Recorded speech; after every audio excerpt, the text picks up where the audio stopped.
প্রতিষ্ঠানের মালিককে ফোন করে 2 কোটি টাকা চাঁদা দাবি করে এবং চাঁদা না দেওয়ার কারণে 13 তারিখে উক্ত হামলা পরিচালনা করে। ডেভিড ইমনের নির্দেশে সানি, মাইকেল এবং রাজু এই 3 জন ব্যক্তি চকবাজার, বাকুলিয়া, বদ্দারহাট, রাউজান এই বিভিন্ন এলাকা থেকে বেশ কিছু লোকজন সংগ্রহ করে এবং তাদেরকে দিয়ে দেশীয় অস্ত্র দিয়ে এই প্রতিষ্ঠানে হামলা চালায়।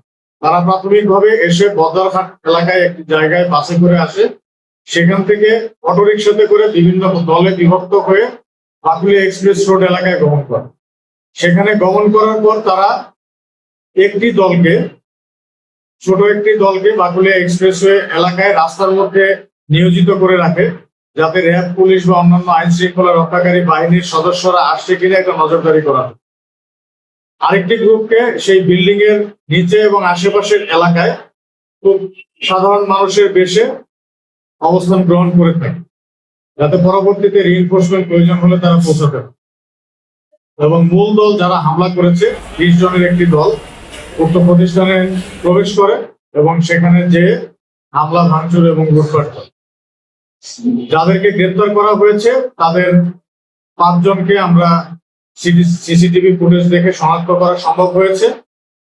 বাকি 4 জনের মধ্যে 3 জনকে অন্যান্য আসামিদের কাছ থেকে নাম প্রাপ্তি সাপেক্ষে তাদেরকে গ্রেপ্তার করা হয়েছে এবং মাইকেল নামক যে ব্যক্তিটি সংগঠকের দায়িত্ব পালন করেছে তাকে গ্রেপ্তার করার পর তার মোবাইল ফোনে একটি ছোট ভিডিও ক্লিপ আমরা খুঁজে পাই, যে ভিডিও ক্লিপের মধ্যে দেখা যায় যে ঘটনার দিন 13 তারিখ আনুমানিক 10:30টার দিকে সে একদল লোককে সংগঠিত করে এই হামলা পরিচালনার জন্য ব্রিফিং প্রদান করে এবং ব্রিফিং শেষে তারা অত্যন্ত উচ্ছ্বসিত ভাবে অপারেশনে যাওয়ার জন্য প্রস্তুত, এই ধরনের একটি কার্যক্রম পরিলক্ষিত।